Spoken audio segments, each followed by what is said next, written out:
ਹੁਸ਼ਿਆਰਪੁਰ ਵਿੱਚ ਕਿਸਾਨਾਂ ਨੇ ਕੇਂਦਰੀ ਰਾਜ ਮੰਤਰੀ ਸੋਮ ਪ੍ਰਕਾਸ਼ ਦਾ ਕੀਤਾ ਸਖਤ ਵਿਰੋਧ। ਸ਼ਹਿਰ ਦੇ ਸ਼ਾਸਤਰੀ ਨਗਰ ਸਥਿਤ ਭਾਜਪਾ ਦਫ਼ਤਰ ਵਿਖੇ ਮੀਟਿੰਗ ਲਈ ਪਹੁੰਚੇ ਕੇਂਦਰੀ ਰਾਜ ਮੰਤਰੀ ਸੋਮ ਪ੍ਰਕਾਸ਼ ਨੂੰ ਇੱਕ ਵਾਰ ਫਿਰ ਕਿਸਾਨਾਂ ਦੇ ਵਿਰੋਧ ਦਾ ਸਾਹਮਣਾ ਕਰਨਾ ਪਿਆ। ਮੀਟਿੰਗ ਦੀ ਜਾਣਕਾਰੀ ਮਿਲਦਿਆਂ ਹੀ ਕੁਝ ਕਿਸਾਨ ਜਥੇਬੰਦੀਆਂ ਦੇ ਆਗੂ ਅਤੇ ਹੋਰ ਜਥੇਬੰਦੀ ਆਗੂ ਵਰਕਰ ਮੌਕੇ ਤੇ ਪਹੁੰਚ ਗਏ ਤੇ ਸੋਮ ਪ੍ਰਕਾਸ਼ ਦੇ ਖਿਲਾਫ ਜ਼ੋਰਦਾਰ ਪ੍ਰਦਰਸ਼ਨ शुरू कर दिता। इस मौके पुलिस वालों सख्त सुरक्षा प्रबंध किए गए सन। सारी जगह ते बैरीगेडिंग हो रही सी ते पुलिस द्वारा की गई किसानां नाल धक्का मुक्की, क्योंकि किसान अगे वधन की कोशिश कर रहे सन ते पुलिस दे वल्लों उन्हां नूं रोकिया गया। विधान सभा चोणां दे लई श्रोमणी अकाली दल ने ऐलानिया एक होर उम्मीदवार। ਅੱਜ ਜੀਰਕਪੁਰ ਦੇ ਵਿੱਚ ਹਲਕਾ ਵਿਧਾਇਕ NK ਸ਼ਰਮਾ ਦੀ ਅਗਵਾਈ ਦੇ ਵਿੱਚ ਸ਼੍ਰੋਮਣੀ ਅਕਾਲੀ ਦਲ ਦੇ ਪ੍ਰਧਾਨ ਅਤੇ ਸਾਬਕਾ ਉਪ ਮੁੱਖ ਮੰਤਰੀ ਪ੍ਰਕਾਸ਼ ਸਿੰਘ ਬਾਦਲ ਨੇ ਰੈਲੀ ਨੂੰ ਸੰਬੋਧਨ ਕੀਤਾ। ਪੰਜਾਬ ਮੰਗ ਦਾ ਜਵਾਬ ਰੈਲੀਆਂ ਦੀ ਲੜੀ ਵਿੱਚ ਅੱਜ ਦੀ ਰੈਲੀ ਦਾ ਠਾਠਾ ਮਾਰਦਾ ਇਕੱਠ ਜੀਰਕਪੁਰ ਵਿਖੇ ਹੋਇਆ ਤੇ ਅੱਜ ਪੰਜਾਬ ਦੇ ਕੋਨੇ-ਕੋਨੇ ਤੋਂ ਪਹੁੰਚੇ ਲੋਕ ਸ਼੍ਰੋਮਣੀ ਅਕਾਲੀ ਦਲ ਦੇ ਨਾਲ एकजुट आवाज़ ਵਿੱਚ कैप्टन अमरिंदर सिंह ਤੇ ਕਾਂਗਰਸ ਸਰਕਾਰ ਤੋਂ ਝੂਠੇ ਵਾਅਦਿਆਂ ਲੀਹਾਂ ਉਤਰੀ ਪੰਜਾਬ ਦੀ ਆਰਥਿਕ ਅਤੇ ਕਾਨੂੰਨ ਵਿਵਸਥਾ ਤੇ ਸਵਾਲ ਪੁੱਛ ਰਹੇ ਸਨ। ਇਸ ਦੌਰਾਨ ਵਿਧਾਨ ਸਭਾ ਚੋਣਾਂ ਦੇ ਲਈ ਸ਼੍ਰੋਮਣੀ ਅਕਾਲੀ ਦਲ ਨੇ ਇੱਕ ਹੋਰ ਉਮੀਦਵਾਰ ਦਾ ਜਿਹੜਾ ਐਲਾਨ ਕਰ ਦਿੱਤਾ। NK ਸ਼ਰਮਾ ਨੂੰ ਜੀਰਕਪੁਰ ਦਾ ਹਲਕਾ ਵਿਧਾਇਕ ਐਲਾਨਿਆ ਗਿਆ। ਧਰਨੇ ਤੇ ਬੈਠੇ ਕਿਸਾਨਾਂ ਨੂੰ ਡਰਾਉਣ ਧਮਕਾਉਣ ਦਾ ਦੋਸ਼ ਕੋਟਕਪੂਰਾ ਸਥਾਨਕ ਸਿੱਖਾਂ ਵਾਲਾ ਰੋਡ ਤੇ ਸਥਿਤ ਭਾਜਪਾ ਆਗੂ ਸੁਨੀਤਾ ਗਰਗ ਦੇ ਘਰ ਮੂਹਰੇ ਲੱਗੇ ਦਿਨ ਰਾਤ ਦੇ ਪੱਕੇ ਮੋਰਚੇ ਦਾ 186ਵਾਂ ਦਿਨ ਹੈ। ਇਕੱਤਰ ਹੋਏ ਭਾਰਤੀ ਕਿਸਾਨ ਯੂਨੀਅਨ ਏਕਤਾ ਉਗਰਾਹਾਂ ਦੇ ਮਰਦ ਔਰਤਾਂ ਨੇ ਭਾਜਪਾ ਆਗੂ ਅਤੇ ਪੁਲਿਸ ਪ੍ਰਸ਼ਾਸਨ ਦੇ ਖਿਲਾਫ ਨਾਅਰੇਬਾਜ਼ੀ ਕਰਦਿਆਂ ਦੋਸ਼ ਲਾਇਆ ਕਿ 31 ਮਾਰਚ ਦੀ ਦਰਮਿਆਨੀ ਰਾਤ ਨੂੰ ਇੱਕ ਗੁੰਡਾ ਅਨਸਰ ਨੇ ਸ਼ਰਾਬ ਪੀ ਕੇ ਹਾਲਤ ਦੇ ਵਿੱਚ ਮੋਰਚੇ 'ਚ ਬੈਠੇ ਕਿਸਾਨਾਂ ਨੂੰ ਡਰਾਉਣ ਅਤੇ ਧਮਕਾਉਣ ਦੀ ਕੋਸ਼ਿਸ਼ ਕੀਤੀ, ਗਾਲੀ ਗਲੋਚ ਕੀਤੀ, ਅੱਗੋਂ ਮੋਰਚੇ ਦੀ ਵੀ ਧਮਕੀ ਦਿੱਤੀ, ਮੋਰਚੇ ਨੂੰ ਅੱਗ ਲਾਉਣ ਦੀ ਧਮਕੀ ਦਿੱਤੀ। ਜਥੇਬੰਦੀ ਦੇ ਜ਼ਿਲ੍ਹਾ ਪ੍ਰਧਾਨ ਜਸਪਾਲ ਸਿੰਘ ਨੱਗਲ ਦੇ ਸਮੇਤ ਹੋਰ ਆਗੂਆਂ 'ਚ ਸ਼ਾਮਲ ਨੱਥਾ ਸਿੰਘ, ਗੁਰਪਾਲ ਸਿੰਘ, ਭੁਪਿੰਦਰ ਕੌਰ, ਹਰਵਿੰਦਰ ਕੌਰ ਆਦਿ ਨੇ ਦੋਸ਼ ਲਾਇਆ ਕਿ ਪਹਿਲਾਂ ਸਿੰਘੂ ਬਾਰਡਰ ਤੇ ਸ਼ਾਂਤਮਈ ਧਰਨੇ ਤੇ ਬੈਠੇ ਕਿਸਾਨਾਂ ਉੱਪਰ ਭਾਜਪਾ ਦੇ ਗੁੰਡਿਆਂ ਨੇ ਅਚਾਨਕ ਹਮਲਾ ਬੋਲ ਦਿੱਤਾ। ਫਿਰ ਭਾਜਪਾ ਆਗੂ ਦੇ ਘਰ ਮੂਹਰੇ ਕੋਟਕਪੂਰਾ ਵਿਖੇ ਇੱਕ ਭਾਜਪਾ ਆਗੂ ਨੂੰ ਨਾਜਾਇਜ਼ ਵੀਡੀਓਗ੍ਰਾਫੀ ਕਰਦੇ ਮੌਕੇ ਤੇ ਕਾਬੂ ਕੀਤਾ ਤੇ ਉਸਨੇ ਮਾਫੀ ਮੰਗ ਕੇ ਖਹਿੜਾ ਛੁਡਾਇਆ। ਗੁਰਨਾਮ ਸਿੰਘ ਚਡੂਨੀ ਨੇ ਭਾਜਪਾ ਨੇਤਾਵਾਂ ਨੂੰ ਦਿੱਤੀ ਚੇਤਾਵਨੀ। ਵੱਡੀ ਖਬਰ ਆ ਦੋਸਤੋ। ਖਬਰ ਦੇ ਵੱਲ ਰੁਖ ਕਰਨ ਤੋਂ ਪਹਿਲਾਂ ਨਿੱਕੀ ਜੀ ਬੇਨਤੀ ਆ, ਵੀਡੀਓ ਨੂੰ ਲਾਈਕ, ਚੈਨਲ ਨੂੰ ਸਬਸਕ੍ਰਾਈਬ ਤੇ ਦੋਸਤੋ ਵੀਡੀਓ ਨੂੰ ਸ਼ੇਅਰ ਕਰਨਾ ਨਾ ਭੁੱਲਿਓ। ਤੁਹਾਡਾ ਇੱਕ ਲਾਈਕ, ਸਬਸਕ੍ਰਾਈਬ ਅਤੇ ਸ਼ੇਅਰ ਹੀ ਸਾਡੇ ਲਈ ਮੋਟੀਵੇਸ਼ਨ ਦਾ ਕੰਮ ਕਰਦਾ ਹੈ। ਮੁੱਖ ਮੰਤਰੀ ਦੇ ਪ੍ਰੋਗਰਾਮ ਦਾ ਵਿਰੋਧ ਕਰਨ ਵਾਲੇ ਕਿਸਾਨਾਂ ਤੇ ਲਾਠੀਚਾਰਜ ਦੇ ਵਿਰੋਧ ਵਿੱਚ ਹਰਿਆਣਾ 'ਚੋਂ ਸੜਕਾਂ ਜਾਮ ਕਰਨ ਵਾਲੇ ਮਾਮਲੇ ਨੂੰ ਗੰਭੀਰਤਾ ਦੇ ਨਾਲ ਵੇਖਦਿਆਂ ਕਿਸਾਨਾਂ ਅਤੇ ਕਿਸਾਨ ਨੇਤਾਵਾਂ ਨੇ ਰੋਹਤਕ ਦੇ ਵਿੱਚ ਇੱਕ ਐਮਰਜੈਂਸੀ ਪੰਚਾਇਤ ਬੁਲਾਈ ਹੈ।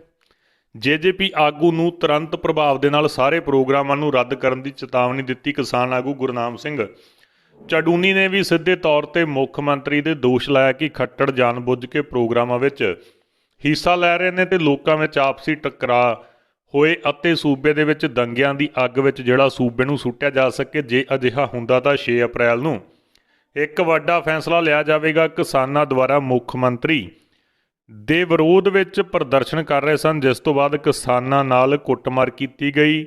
ਕਿਸਾਨਾਂ ਨੇ ਰੋਸ ਦੇ ਵਜੋਂ 3 ਵਜੇ ਤੱਕ ਸੜਕ ਜਾਮ ਕਰਨ ਦੀ ਚੇਤਾਵਨੀ ਦਿੱਤੀ।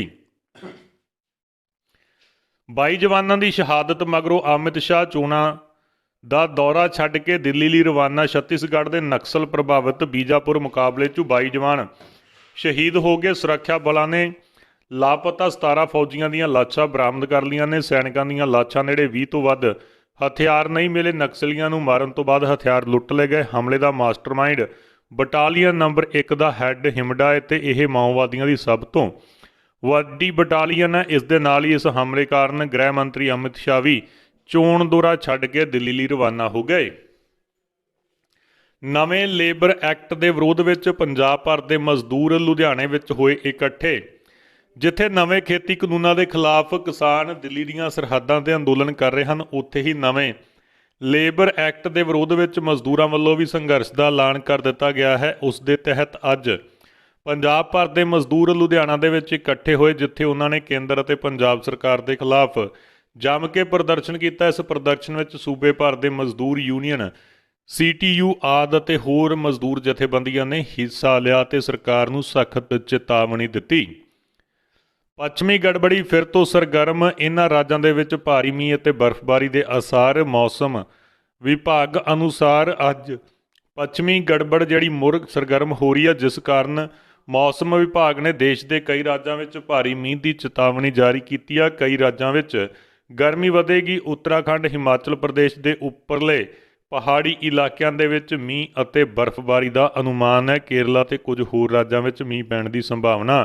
ਅਪ੍ਰੈਲ ਤੋਂ ਹੀ ਪੱਛਮੀ ਗੜਬੜੀ ਜਿਹੜੀ ਸ਼ੁਰੂ ਹੋ ਜਾਵੇਗੀ, ਜਿਸ ਕਾਰਨ ਮੌਸਮ ਤੇਜ਼ੀ ਦੇ ਨਾਲ ਪਾਸਾ ਬਦਲੇਗਾ। ਉੱਤਰਾਖੰਡ 'ਚ 7 ਅਪ੍ਰੈਲ ਨੂੰ ਮੀਂਹ ਜਿਹੜਾ ਪੈ ਸਕਦਾ ਹੈ।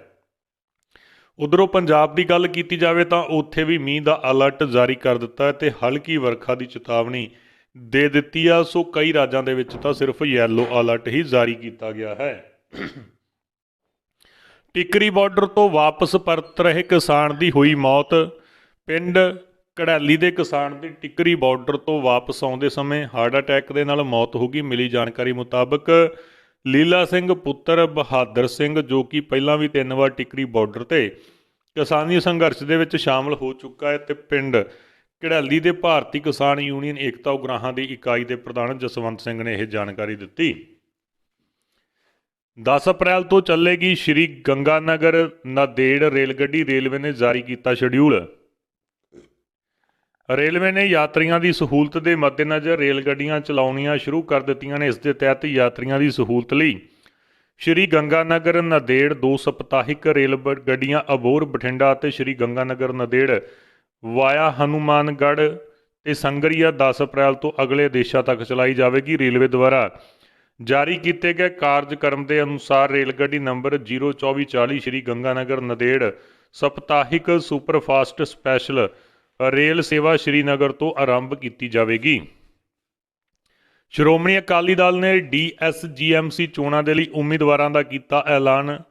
ਦਿੱਲੀ ਸਿੱਖ ਗੁਰਦੁਆਰਾ ਮੈਨੇਜਮੈਂਟ ਕਮੇਟੀ ਦੇ ਵੱਲੋਂ ਚੋਣਾਂ ਦਾ ਐਲਾਨ ਕਰ ਦਿੱਤਾ ਗਿਆ ਹੈ। 25 ਅਪ੍ਰੈਲ ਨੂੰ ਵੋਟਾਂ ਪੈਣੀਆਂ ਹਨ ਤੇ 7 ਅਪ੍ਰੈਲ ਤੱਕ ਨਾਮਜ਼ਦਗੀ ਪੱਤਰ ਭਰਨ ਦਾ ਸਮਾਂ ਰੱਖਿਆ ਗਿਆ। ਦਿੱਲੀ ਸਿੱਖ ਗੁਰਦੁਆਰਾ ਮੈਨੇਜਮੈਂਟ ਕਮੇਟੀ ਦੇ ਵੱਲੋਂ ਚੋਣਾਂ ਲਈ 20 ਉਮੀਦਵਾਰਾਂ ਦੀ ਲਿਸਟ ਜਾਰੀ ਕੀਤੀ ਗਈ ਆ। ਇੱਥੇ ਦੱਸਣਯੋਗ ਹੈ ਕਿ 28 ਅਪ੍ਰੈਲ ਨੂੰ ਵੋਟਾਂ ਦੀ ਗਿਣਤੀ ਕੀਤੀ ਜਾਵੇਗੀ।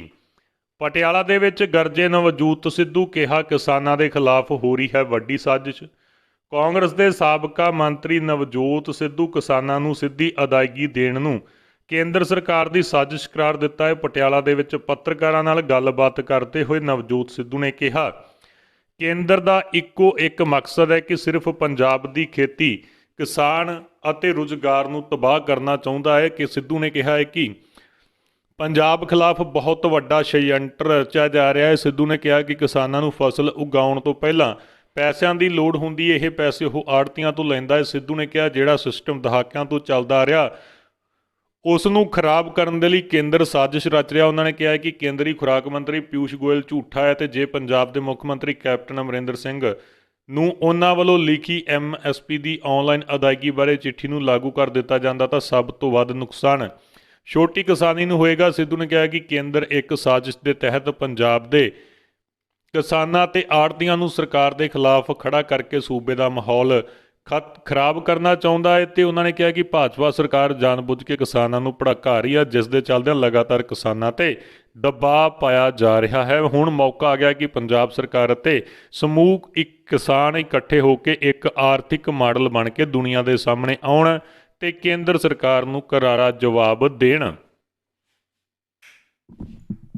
ਪੰਜਾਬ ਦੇ ਸਕੂਲ ਮੁੜ ਖੁੱਲ੍ਹਣਗੇ। 8 ਅਪ੍ਰੈਲ ਨੂੰ ਬੁਲਾਈ ਗਈ ਮੀਟਿੰਗ ਸਿੱਖਿਆ ਮੰਤਰੀ ਨੇ ਦਿੱਤੀ ਸਫਾਈ। ਸੋ ਇਹ ਵੀ ਵੱਡੀ ਖਬਰ ਆ ਦੋਸਤੋ। ਵੱਧਦੇ ਮਾਮਲਿਆਂ ਦੇ ਵਿਚਕਾਰ ਪੰਜਾਬ ਸਰਕਾਰ ਵੱਲੋਂ ਦੁਬਾਰਾ ਸਕੂਲ ਬੰਦ ਕਰਨ ਦੇ ਨਿਰਦੇਸ਼ ਦਿੱਤੇ ਗਏ ਸਨ। ਇਸ ਦਰਮਿਆਨ ਅਧਿਆਪਕਾਂ, ਬੱਚਿਆਂ ਤੇ ਮਾਤਾ ਪਿਤਾ ਤੇ ਸਕੂਲਾਂ ਦੇ ਨਾਲ ਸੰਬੰਧਿਤ ਹੋਰ ਕਾਮਿਆਂ ਦੇ ਵੱਲੋਂ ਸਕੂਲ ਖੋਲ੍ਹਣ ਦੀ ਮੰਗ ਕੀਤੀ ਜਾ ਰਹੀ ਆ। ਇਸ ਨੂੰ ਲੈ ਕੇ ਸਿੱਖਿਆ ਮੰਤਰੀ ਵਿਜੇ ਇੰਦਰ ਸਿੰਗਲਾ ਨੇ ਹੁਣ ਸਫਾਈ ਦਿੱਤੀ। ਉਹਨਾਂ ਦਾ ਕਹਿਣਾ ਹੈ ਕਿ ਸਕੂਲਾਂ ਨੂੰ ਬੰਦ ਕਰਨਾ ਸੂਬੇ ਸਰਕਾਰ ਦਾ ਕੋਈ ਨਿੱਜੀ ਸਵਾਰਥ ਨਹੀਂ। ਇਸ ਕਦਮ ਨਾਲ ਸਿਰਫ ਵਿਦਿਆਰਥੀਆਂ ਦੀ ਸੁਰੱਖਿਆ ਨੂੰ ਵੇਖਦੇ ਹੋਏ ਚੁੱਕਿਆ ਗਿਆ ਹੈ।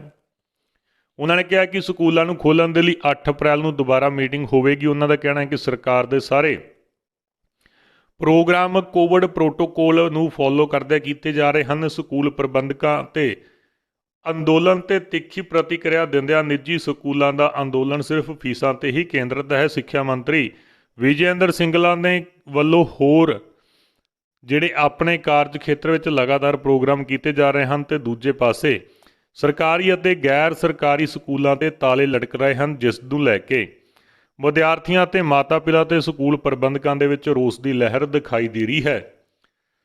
135 ਮਾਸਟਰਾਂ ਸਮੇਤ ਹੋਰ ਪੋਸਟਾਂ ਤੇ ਨਿਕਲੀਆਂ ਅਸਾਮੀਆਂ। 21 ਅਪ੍ਰੈਲ ਤੱਕ ਕਰੋ ਅਪਲਾਈ। ਜੇਕਰ ਤੁਸੀਂ ਟੀਚਿੰਗ ਫੀਲਡ ਦੀ ਨੌਕਰੀ ਲੱਭ ਰਹੇ ਹੋ ਤਾਂ ਤੁਹਾਡੇ ਲਈ ਇਹ ਖਬਰ ਅਹਿਮ ਹੋ ਸਕਦੀ ਹੈ।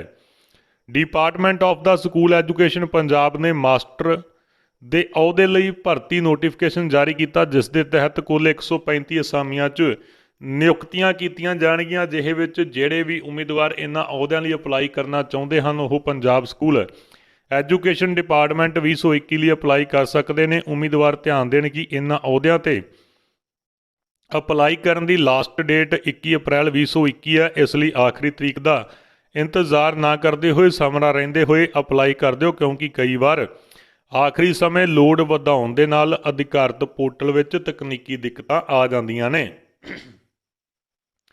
ਅਪਲਾਈ ਕਰਨ ਦੇ ਲਈ ਡਾਇਰੈਕਟ ਲਿੰਕ ਤੇ ਤੁਸੀਂ ਕਲਿੱਕ ਕਰ ਸਕਦੇ ਹੋ ਜੀ। ਤੁਹਾਡੀ ਉਮਰ 47 ਸਾਲ ਦੇ ਵਿਚਕਾਰ ਹੋਣੀ ਚਾਹੀਦੀ ਹੈ, 18 ਸਾਲ ਤੋਂ ਲੈ ਕੇ, ਤੇ ਉੱਥੇ ਹੀ SC ਤੇ ST ਕੈਟੇਗਰੀ ਦੇ ਉਮੀਦਵਾਰਾਂ ਲਈ 500 ਰੁਪਏ ਫੀਸ ਦੇਣੀ ਪਵੇਗੀ। ਆਨਲਾਈਨ ਅਪਲਾਈ ਕਰਨ ਦੀ ਸ਼ੁਰੂਆਤ 2 ਅਪ੍ਰੈਲ 2021 ਤੋਂ ਹੋ ਜਾਵੇਗੀ। ਅਪਲਾਈ ਕਰਨ ਦੀ ਆਖਰੀ ਤਰੀਕ 21 ਅਪ੍ਰੈਲ 2021 ਹੈ। ਸੋ ਇੰਗਲਿਸ਼ ਦੀਆਂ 30 ਪੋਸਟਾਂ ਨੇ, ਸਾਇੰਸ ਪੋਸਟ ਮੈਥ 51 ਤੇ 50 ਪੋਸਟਾਂ ਨੇ ਜੀ। ਹਿੰਦੀ ਦੀਆਂ 4 ਪੋਸਟਾਂ ਨੇ। ਇੰਡੀਆ ਪੋਸਟ GDS ਰਿਕੁਆਇਰਮੈਂਟ 2021 ਡਾਕ ਵਿਭਾਗ ਨੇ 10ਵੀਂ ਪਾਸ ਦੇ ਲਈ ਕੱਢੀਆਂ ਅਸਾਮੀਆਂ। 7 ਅਪ੍ਰੈਲ ਤੱਕ ਕਰੋ ਅਪਲਾਈ। ਜੇਕਰ ਤੁਸੀਂ ਵੀ ਸਰਕਾਰੀ ਨੌਕਰੀ ਦੀ ਤਲਾਸ਼ ਕਰ ਰਹੇ ਹੋ ਤਾਂ ਤੁਹਾਡੇ ਲਈ ਬਿਹਤਰ ਮੌਕਾ ਹੈ। ਭਾਰਤੀ ਡਾਕ ਵਿਭਾਗ ਨੇ ਚੰਡੀਗੜ੍ਹ ਸਰਕਲ ਲਈ ਪੇਂਡੂ ਡਾਕ ਸੇਵਕ ਦੇ ਅਹੁਦਿਆਂ ਤੇ ਭਰਤੀਆਂ ਕੱਢੀਆਂ ਨੇ, ਜਿਸ ਦੇ ਵਿੱਚ ਕੁੱਲ 1137 ਅਹੁਦਿਆਂ ਤੇ ਨਿਯੁਕਤੀਆਂ ਕੀਤੀਆਂ ਜਾਣਗੀਆਂ। ਜਿਹੇ ਵਿੱਚ ਜੋ ਵੀ ਉਮੀਦਵਾਰ ਪੋਸਟ ਲਈ ਅਪਲਾਈ ਕਰਨਾ ਚਾਹੁੰਦਾ ਉਹ ਜਲਦ ਤੋਂ ਪਹਿਲਾਂ ਕਰ ਸਕਦਾ, ਕਿਉਂਕਿ ਅਪਲਾਈ ਕਰਨ ਦੀ ਆਖਰੀ ਤਰੀਕ ਬਹੁਤ ਨੇੜੇ ਹੈ। ਤੇ ਦਰਅਸਲ ਇਸ ਪੋਸਟ ਲਈ ਆਖਰੀ ਤਰੀਕ ਅਪਲਾਈ ਕਰਨ ਦੀ ਜਿਹੜੀ 7 ਅਪ੍ਰੈਲ ਹੈ, ਜਿੰਦੇ ਵਿੱਚ ਕੁਝ ਦਿਨ ਬਾਕੀ ਨੇ। ਉੱਥੇ ਹੀ ਅਪਲਾਈ ਕਰਨ ਦੇ ਲਈ ਉਮੀਦਵਾਰਾਂ ਨੂੰ cgpost.gov.in ਤੇ ਜਾ ਕੇ ਲੌਗਇਨ ਕਰਨਾ ਪਵੇਗਾ। ਡਾਕ ਵਿਭਾਗ ਚੰਡੀਗੜ੍ਹ ਸਰਕਲ ਦੇ ਵੱਲੋਂ ਜਾਰੀ ਨੋਟੀਫਿਕੇਸ਼ਨ ਦੇ ਮੁਤਾਬਕ ਡਾਕ ਸੇਵਕ ਦੇ ਅਹੁਦਿਆਂ ਤੇ ਆਨਲਾਈਨ ਅਪਲਾਈ ਕਰਨ ਵਾਲੇ ਉਮੀਦਵਾਰ ਨੂੰ ਕਿਸੇ ਵੀ ਮਾਨਤਾ ਪ੍ਰਾਪਤ ਸੰਸਥਾਨ ਤੋਂ ਘੱਟੋ ਘੱਟ 10ਵੀਂ ਪਾਸ ਹੋਣੀ ਜ਼ਰੂਰੀ ਹੈ। ਇਸ ਤੋਂ ਇਲਾਵਾ ਉਸ ਨੂੰ ਸਥਾਨਕ ਭਾਸ਼ਾ ਦਾ ਗਿਆਨ ਵੀ ਹੋਣਾ ਚਾਹੀਦਾ। ਵਿਆਹ ਸਮਾਗਮਾਂ 'ਚ ਨਹੀਂ ਪਹੁੰਚ ਰਿਹਾ ਕਰੋਨਾ, ਸਿਆਸੀ ਰੈਲੀਆਂ 'ਚ ਵੀ ਨਹੀਂ ਵੜਦਾ।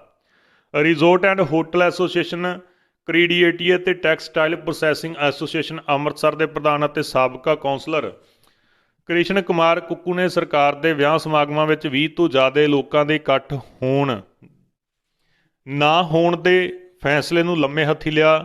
ਉਹਨਾਂ ਨੇ ਸ਼ਹਿਰ ਵਾਸੀਆਂ ਨੂੰ ਅਪੀਲ ਕੀਤੀ ਹੈ ਕਿ ਉਹ ਵਿਆਹ ਸਮਾਗਮਾਂ ਦੇ ਵਿੱਚ ਕਾਰਡਾਂ ਤੇ ਵਿਆਹ ਸਮਾਗਮ ਨਾ ਲਿਖ ਕੇ ਰੈਲੀ ਸਮਾਗਮ ਲਿਖਣ, ਤਾਂ ਕਿ ਸਰਕਾਰ ਤੁਹਾਡੀ ਪ੍ਰਾਹੁਣਚਾਰੀ ਵੀ ਕਰੇਗੀ ਤੇ ਤੁਹਾਡੇ ਤੇ ਕਿਸੇ ਤਰ੍ਹਾਂ ਦੀ ਕਾਰਵਾਈ ਨਹੀਂ ਹੋਵੇਗੀ। ਕ੍ਰਿਸ਼ਨ ਕੁਮਾਰ ਪੱਪੂ ਨੇ ਕਿਹਾ ਕਿ ਸਰਕਾਰ ਦੂਹਰਾ ਮਾਪਦੰਡ ਕਿਉਂ ਅਪਣਾ ਰਹੀ ਹੈ। ਇੱਕ ਪਾਸੇ ਦੇਸ਼ ਅਤੇ ਪ੍ਰਦੇਸ਼ 'ਚ ਰਾਜਨੀਤਿਕ ਪਾਰਟੀਆਂ ਚੋਣ ਰੈਲੀਆਂ ਤੇ ਪ੍ਰਚਾਰ ਕੀਤਾ ਜਾ ਰਿਹਾ, ਉੱਥੇ ਹੀ ਹਜ਼ਾਰਾਂ ਨਹੀਂ ਲੱਖਾਂ ਦੀ ਗਿਣਤੀ ਵਿੱਚ ਲੋਕ ਇਕੱਠੇ ਹੋ ਰਹੇ ਹਨ, ਤੇ ਉੱਥੇ ਹੀ ਦੂਜੇ ਪਾਸੇ ਸਰਕਾਰ ਵਿਆਹ ਸਮਾਗਮਾਂ ਦੇ ਵਿੱਚ 20 ਤੋਂ ਜ਼ਿਆਦਾ ਇਕੱਠ ਨਾ ਕਰਨ ਦੇ ਫਰਮਾਨ ਜਾਰੀ ਕਰ ਰਹੀ ਹੈ। ਕੈਨੇਡਾ ਦੇ NDP ਲੀਡਰ ਜਗਮੀਤ ਸਿੰਘ ਬਾਰੇ ਨਫ਼ਰਤੀ ਟਿੱਪਣੀਆਂ ਕਰਨ ਵਾਲਿਆਂ ਦੀ ਹੋਵੇਗੀ ਜਾਂਚ। ਕੈਨੇਡਾ ਤੋਂ ਇੱਕ ਸਿਆਸਤਦਾਨ ਅਤੇ ਓਨਟਾਰੀਓ ਨਿਊ ਡੈਮੋਕ੍ਰੈਟਿਕ ਪਾਰਟੀ ਦੇ ਉਪ ਨੇਤਾ, ਉਹ ਓਨਟਾਰੀਓ ਸੂਬੇ ਦੇ ਵਿੱਚ ਵਿਧਾਇਕ ਦੇ ਤੌਰ ਤੇ ਬੈਠਣ ਵਾਲੇ ਇੱਕ ਪ੍ਰਮੁੱਖ ਸੰਘੀ ਪਾਰਟੀ ਦੇ ਅਗਵਾਈ ਕਰਨ ਵਾਲੇ ਅਤੇ ਕੈਨੇਡਾ ਦੀ ਉਪ ਆਗੂ ਦੀ ਪਦਵੀ ਤੇ ਬੈਠਣ ਵਾਲੇ ਪਹਿਲੇ ਪਗੜੀਧਾਰੀ ਸਿੱਖ ਹਨ। ਕੈਨੇਡਾ ਦੀ ਨਿਊ ਡੈਮੋਕ੍ਰੈਟਿਕ ਪਾਰਟੀ ਦੇ ਪ੍ਰਧਾਨ ਜਗਮੀਤ ਸਿੰਘ ਕੈਨੇਡਾ ਦੀ ਪਾਰਟੀ ਦੇ ਪ੍ਰਧਾਨ ਹਨ ਤੇ ਕੁਝ ਸਮਾਜ ਵਿਰੋਧੀ ਅਨਸਰਾਂ ਦੇ ਵੱਲੋਂ ਨਸਲੀ ਤੇ ਪੱਖਪਾਤੀ ਟਿੱਪਣੀਆਂ ਕੀਤੇ ਜਾਣ ਦੀ ਜਾਂਚ ਸ਼ੁਰੂ ਹੋ ਗਈ ਹੈ। ਇਹ ਜਾਂਚ ਪਹਿਲਾਂ ਜ਼ਿਲ੍ਹਾ ਸਕੂਲ ਬੋਰਡ ਵੱਲੋਂ ਕੀਤੀ ਜਾ ਰਹੀ ਸੀ, ਕਿਉਂਕਿ ਵੀਰਵਾਰ ਨੂੰ ਉਸਨੇ ਇੱਕ ਆਨਲਾਈਨ ਸਮਾਰੋਹ ਦੇ ਵਿੱਚ ਜਗਜੀਤ ਸਿੰਘ ਦੇ ਵਿਰੁੱਧ ਨਫ਼ਰਤ ਭਰੀਆਂ ਟਿੱਪਣੀਆਂ ਜਿਹੜੀਆਂ ਕੀਤੀਆਂ ਗਈਆਂ ਸਨ, ਇਤਰਾਜ਼ਯੋਗ ਕੀਤੀਆਂ ਗਈਆਂ ਸਨ। ਉਹ ਜਾਣਕਾਰੀ ਜਿਹੜੀ ਸਕੂਲ ਦੇ ਵੱਲੋਂ ਦਿੱਤੀ ਗਈ ਹੈ। ਸੁਪਰੀਮ ਕੋਰਟ ਦੇ ਫੈਸਲੇ ਨਾਲ ਸਰਕਾਰੀ ਬੈਂਕਾਂ ਨੂੰ ਲੱਗੇਗਾ 2000 ਕਰੋੜ ਰੁਪਏ ਦਾ ਝਟਕਾ। ਸੁਪਰੀਮ ਕੋਰਟ ਨੇ ਪਿੱਛੇ ਜੇ ਕੋਵਿਡ-19 ਮਹਾਮਾਰੀ ਦੇ ਕਾਰਨ ਮਾਰਚ-ਅਗਸਤ 2020 ਦੇ ਦੌਰਾਨ ਕਰਜ਼ੇ ਦੀ ਕਿਸ਼ਤ ਦੇ ਭੁਗਤਾਨ ਉੱਤੇ ਛੋਟ ਦੀ ਮਿਆਦ ਲਈ ਸਾਰੇ ਲੋਨ ਖਾਤਿਆਂ ਉੱਤੇ ਮਿਸ਼ਰਤ ਵਿਆਜ ਉੱਤੇ ਵਿਆਜ ਮਾਫ ਕਰ ਦਿੱਤਾ ਸੀ। ਇਸ ਫੈਸਲੇ ਨਾਲ ਸਰਕਾਰੀ ਬੈਂਕਾਂ ਨੂੰ 1800 ਕਰੋੜ ਰੁਪਏ ਤੋਂ ਲੈ ਕੇ 2000 ਕਰੋੜ ਰੁਪਏ ਦਾ ਨੁਕਸਾਨ ਉਠਾਉਣਾ ਪੈ ਰਿਹਾ। ਅਦਾਲਤ ਨੇ ਆਪਣੇ ਫੈਸਲੇ ਦੇ ਅਧੀਨ 2 ਕਰੋੜ ਰੁਪਏ ਤੋਂ ਵੱਧ ਦੇ ਕਰਜ਼ੇ ਉੱਤੇ ਮਿਸ਼ਰਤ ਵਿਆਜ ਵਿੱਚ ਛੋਟ ਦਿੱਤੀ ਆ। ਇਸ ਰਕਮ ਤੇ ਘੱਟੋ-ਘੱਟ ਕਰਜ਼ੇ ਉੱਤੇ ਪਿਛਲੇ ਬਾਰੇ ਨੰਬਰ ਦੇ ਵਿੱਚ ਵਿਆਜ ਉੱਤੇ ਵਿਆਜ ਮਾਫ ਕੀਤਾ ਗਿਆ ਸੀ। ਕਿਸ਼ਤ ਦੇ ਭੁਗਤਾਨ ਦੇ ਛੋਟ ਉੱਤੇ ਮਿਸ਼ਰਤ ਵਿਆਜ ਸਮਰਥਨ ਯੋਜਨਾ ਦੇ ਸਰਕਾਰ 2020 ਤੇ 2021 5500 ਕਰੋੜ ਰੁਪਏ ਦਾ ਬੋਝ ਜਿਹੜਾ ਪੈ ਗਿਆ ਹੈ। ਬਾਲੀਵੁੱਡ ਦੇ ਵਿੱਚ ਕਰੋਨਾ ਦਾ ਕਹਿਰ ਜਾਰੀ। ਹੁਣ ਐਕਟਰ ਗੋਵਿੰਦਾ ਨੂੰ ਹੋਇਆ ਕਰੋਨਾ।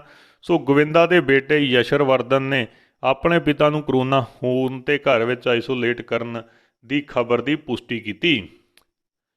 ਜਦ ਲੋਕਾਂ ਨੂੰ ਇੱਕ ਦੂਜੇ ਨੂੰ ਛੂਹਣ ਲੱਗਿਆਂ ਲੱਗਾ ਕਰੰਟ।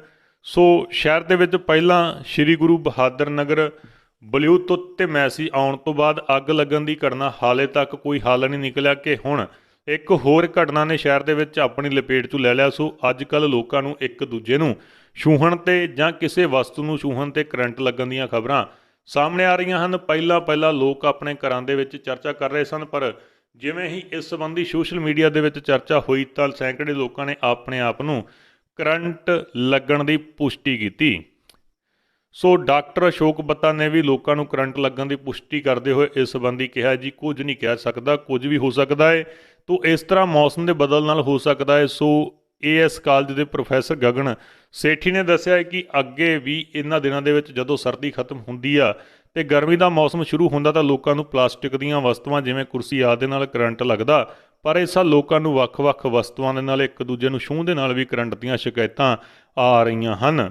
ਸੋ ਉਹਨਾਂ ਨੇ ਕਿਹਾ ਜੀ ਵਾਤਾਵਰਨ ਇੰਨਾ ਜ਼ਿਆਦਾ ਪ੍ਰਦੂਸ਼ਣ ਮੁਕਤ ਹੋ ਗਿਆ ਹੈ ਜਿਸ ਦੇ ਨਾਲ ਪਹਿਲੀ ਵਾਰੀ ਇਹ ਵੱਖਰਾ ਮਾਹੌਲ ਬਣਿਆ ਹੈ, ਇਸ ਕਰਕੇ ਇਹ ਘਟਨਾਵਾਂ ਵੱਧ ਗਈਆਂ ਹਨ।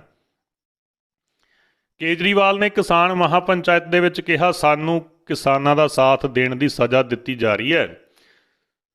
ਉਹਨਾਂ ਨੇ ਕਿਹਾ ਜੀ ਅਸੀਂ ਅੰਦੋਲਨ ਦੌਰਾਨ ਕੁਰਬਾਨ ਕਰਨ ਵਾਲੇ ਜਾਨ 3 ਜਣਿਆਂ ਨੂੰ ਸਲੂਟ ਕਰਦੇ ਹਾਂ। ਇਹ ਸਾਡੀ ਜ਼ਿੰਮੇਵਾਰੀ ਬਣਦੀ ਆ ਤੇ ਉਹਨਾਂ ਦਾ ਬਲੀਦਾਨ ਜਿਹੜਾ ਅਸੀਂ ਵਿਅਰਥ ਨਹੀਂ ਜਾਣ ਦੇਵਾਂਗੇ। ਇਸ ਦੇ ਨਾਲ ਹੀ ਉਹਨਾਂ ਨੇ ਕਿਹਾ ਜੀ ਦਿੱਲੀ ਵਿੱਚ ਰਾਜਪਾਲ ਨੂੰ ਵਧੇਰੇ ਸ਼ਕਤੀਆਂ ਦੇਣ ਵਾਲੇ ਕਾਨੂੰਨ ਦੇ ਪਾਸ ਹੋਣ ਬਾਰੇ ਕਿਹਾ ਜੀ ਪਹਿਲਾਂ ਮੈਂ ਕੇਂਦਰ ਸਰਕਾਰ ਨੇ ਮੇਰੇ ਕੋਲੇ ਫਾਈਲ ਭੇਜੀ ਤੇ ਦਬਾਅ ਪਾ ਕੇ ਮੈਨੂੰ ਅਮਨ ਕਾਨੂੰਨ ਦੀ ਸਥਿਤੀ ਖੜੀ ਹੋ ਜਾਵੇਗੀ। ਉਹਨਾਂ ਨੇ ਮੈਥੋਂ ਸ਼ਕਤੀਆਂ ਖੋਹਣ ਲੈਣ ਦੀ ਵੀ ਧਮਕੀ ਦਿੱਤੀ, ਮੈਂ ਉਹਨਾਂ ਦੀ ਨਹੀਂ ਸੁਣੀ ਤੇ ਫਾਈਲ ਨੂੰ ਰੱਦ ਕਰ ਦਿੱਤਾ। ਹਾਰਟ ਕੈਂਸਰ ਦੇ ਮਰੀਜ਼ਾਂ ਦਾ ਇਲਾਜ ਹੁਣ 2 ਘੰਟੇ ਨਹੀਂ ਸਿਰਫ 5 ਮਿੰਟਾਂ ਦੇ ਵਿੱਚ ਹੋਏਗਾ। ਹਸਪਤਾਲਾਂ ਵਿੱਚ ਹਾਰਟ ਦੇ ਕੈਂਸਰ ਤੋਂ ਪੀੜਤ ਰੋਗੀਆਂ ਨੂੰ ਕੀਮੋਥੈਰੇਪੀ ਵਿੱਚ ਹੁਣ 2.5 ਘੰਟੇ ਦੀ ਥਾਂ ਸਿਰਫ 5 ਮਿੰਟ ਦਾ ਸਮਾਂ ਲੱਗੇਗਾ। ਇਸ ਦੇ ਲਈ ਇੱਕ ਸੂਈ ਨੂੰ ਇੱਕ ਨਵੇਂ ਰੂਪ ਦੇ ਪ੍ਰਭਾਵਸ਼ਾਲੀ ਇਲਾਜ ਦੇ ਵੱਲੋਂ ਪੇਸ਼ ਕੀਤਾ ਜਾ ਰਿਹਾ ਹੈ। NHS ਇੰਗਲੈਂਡ ਨੇ ਐਤਵਾਰ ਨੂੰ ਇਹ ਜਾਣਕਾਰੀ ਦਿੱਤੀ। ਕੀਮੋਥੈਰੇਪੀ 'ਚੋਂ ਲੰਘਣ ਵਾਲੇ ਹਾਰਟ ਕੈਂਸਰ ਦੇ ਰੋਗੀਆਂ ਨੂੰ PHESGO ਨਾਂ ਦੇ ਇੱਕ ਸੰਯੁਕਤ ਇਲਾਜ ਕੀਤਾ ਜਾਵੇਗਾ। ਇਸ ਅਧੀਨ ਉਹਨਾਂ ਨੂੰ ਇੱਕ ਸੂਈ ਲਾਈ ਜਾਵੇਗੀ। ਇਹ ਸੂਈ ਤਿਆਰ ਕਰਨ ਅਤੇ ਲਗਾਉਣ 'ਚ ਸਿਰਫ 5 ਮਿੰਟ ਦਾ ਸਮਾਂ ਲੱਗੇਗਾ। ਫਿਲਹਾਲ 2 ਇਨਫੂਜ਼ ਇਹਨਾਂ ਕੀਮੋਥੈਰੇਪੀ ਦਵਾਈ ਸਰੀਰ ਦੇ ਵਿੱਚ ਪਹੁੰਚਾਉਣ ਦੇ ਤਰੀਕੇ ਨੇ। ਇੱਕ ਵਿੱਚ 2.5 ਘੰਟੇ ਸਮਾਂ ਲੱਗਦਾ ਹੈ ਤੇ ਇੱਕ ਦਵਾਈ ਬਣਾਉਣ ਵਾਲੀ ਕੰਪਨੀ ਨੇ NHS ਇਸ ਕਰਾਰ ਤੋਂ ਬਾਅਦ ਹਰ ਸਾਲ 36,000 ਨਵੇਂ ਮਰੀਜ਼ ਅਤੇ ਉਹਨਾਂ ਮਰੀਜ਼ਾਂ ਨੂੰ ਫਾਇਦਾ ਪਹੁੰਚਣ ਦੀ ਉਮੀਦ ਹੈ। ਬਾਦਲ ਪਰਿਵਾਰ ਤੇ ਫਿਰ ਖੁੱਲ੍ਹ ਕੇ ਵਰੇ ਢੀਂਡਸਾ ਕਿਹਾ ਜਦੋਂ ਤੱਕ ਜਿਉਂਦਾ ਹਾਂ ਨਹੀਂ ਕਰਾਂਗਾ ਸਮਝੌਤਾ। ਕਿਸਾਨੀ ਸੰਘਰਸ਼ ਦੀ ਸਫਲਤਾ ਦੇ ਲਈ ਕੀਤੀ ਅਰਦਾਸ ਦੇ ਉਪਰੰਤ ਵਿਸ਼ਾਲ ਇਕੱਠ ਨੂੰ ਸੰਬੋਧਨ ਕਰਦੇ ਹੋਏ ਅਕਾਲੀ ਦਲ ਡੈਮੋਕ੍ਰੈਟਿਕ ਦੇ ਪ੍ਰਧਾਨ ਸੁਖਦੇਵ ਢੀਂਡਸਾ ਨੇ ਕਿਹਾ ਹੈ ਕਿ ਪੰਜਾਬ ਦੇ ਪੰਥ ਹਿਤੈਸ਼ੀ ਪੰਜਾਬ ਦੇ ਹਿੱਤਾਂ ਦੇ ਲਈ ਅਸੀਂ ਆਪਣੀ ਕੁਰਬਾਨੀ ਦੇਵਾਂਗੇ। ਉਹਨਾਂ ਨੇ ਕਿਹਾ ਕਿ ਜਿੰਨਾ ਚਿਰ ਉਹ ਜਿਉਂਦੇ ਹਨ ਉਹ ਕਦੀ ਵੀ ਸ਼੍ਰੋਮਣੀ ਅਕਾਲੀ ਦਲ ਦੇ ਪ੍ਰਧਾਨ ਬਾਦਲਾਂ ਦੇ ਨਾਲ ਗੱਠਜੋੜ ਜਿਹੜਾ ਜ਼ਿੰਦਗੀ ਭਰ ਦੇ ਵਿੱਚ ਕਦੀ ਨਹੀਂ ਕਰਨਗੇ। ਉਹਨਾਂ ਨੇ ਕਿਹਾ ਜੀ ਨਵ ਨਿਯੁਕਤ ਜ਼ਿਲ੍ਹਾ ਪ੍ਰਧਾਨ ਜਥੇਦਾਰ ਗੁਰਬਚਨ ਸਿੰਘ ਬੱਚੀ ਦੀ ਪ੍ਰਧਾਨਗੀ ਹੇਠ ਹੋਈ ਪਲੇਠੀ ਕਾਨਫਰੰਸ ਦੇ ਵਿੱਚ ਵਰਕਰਾਂ ਦੀ ਰਿਕਾਰਡ ਤੋੜ ਗਿਣਤੀ ਵਿੱਚ ਸ਼ਾਮਲ ਹੋਏ ਸਨ। ਉੱਚ ਅਧਿਕਾਰੀਆਂ ਦੇ ਨਾਲ PM ਮੋਦੀ ਦੀ ਹੋਈ ਉੱਚ ਪੱਧਰੀ ਬੈਠਕ ਲਿਆ ਗਿਆ ਵੱਡਾ ਫੈਸਲਾ। ਸੋ ਬੈਠਕ ਦੇ ਵਿੱਚ ਵੱਡਾ ਫੈਸਲਾ ਲਿਆ ਗਿਆ ਹੈ। ਪੰਜਾਬ, ਮਹਾਰਾਸ਼ਟਰ ਤੇ ਛੱਤੀਸਗੜ੍ਹ ਤੋਂ ਕੇਂਦਰ ਦੀਆਂ ਕੁਝ ਟੀਮਾਂ ਭੇਜੀਆਂ ਜਾਣਗੀਆਂ। ਇਸ ਦੇ ਨਾਲ ਹੀ 6 ਅਪ੍ਰੈਲ ਤੋਂ 14 ਅਪ੍ਰੈਲ ਤੱਕ ਇੱਕ ਵਿਸ਼ੇਸ਼ ਮੁਹਿੰਮ ਚਲਾਈ ਜਾਵੇਗੀ, ਜਿਸ ਦੇ ਵਿੱਚ 100% ਮਾਸਕ, ਹੱਥ ਧੋਣਾ ਆਦਿ ਸ਼ਾਮਲ ਹੋਣਗੇ। ਮੰਡੀ ਸਿਸਟਮ ਨੂੰ ਖਤਮ ਕਰਕੇ ਅੰਬਾਨੀ ਅਤੇ ਅਡਾਨੀ ਨੂੰ ਪ੍ਰਮੋਟ ਕਰ ਰਿਹਾ ਕੇਂਦਰ। ਨਵਜੋਤ ਸਿੱਧੂ ਨੇ ਵੱਡਾ ਇਲਜ਼ਾਮ ਕੇਂਦਰ ਸਰਕਾਰ ਤੇ ਲਾਇਆ ਜੀ। ਉਹਨਾਂ ਨੇ ਕਿਹਾ ਹੈ ਕਿ ਕਿਸਾਨੀ ਅੰਦੋਲਨ ਨੂੰ ਬਦਨਾਮ ਕਰਕੇ ਸਿੱਧੀ ਅਦਾਇਗੀ ਕਿਸਾਨਾਂ ਦੇ ਖਾਤੇ ਵਿੱਚ ਦੇਣ ਦੀ ਜਿਹੜੀ ਸਾਜ਼ਿਸ਼ ਕਰਕੇ ਮੰਡੀ ਸਿਸਟਮ ਨੂੰ ਖਤਮ ਕੀਤਾ ਜਾਵੇਗਾ ਤੇ ਅਡਾਨੀ ਅਤੇ ਅੰਬਾਨੀ ਨੂੰ ਜਿਹੜੀਆਂ ਝੋਲੀਆਂ ਉਹਨਾਂ ਦੀਆਂ ਭਰੀਆਂ ਜਾਣਗੀਆਂ।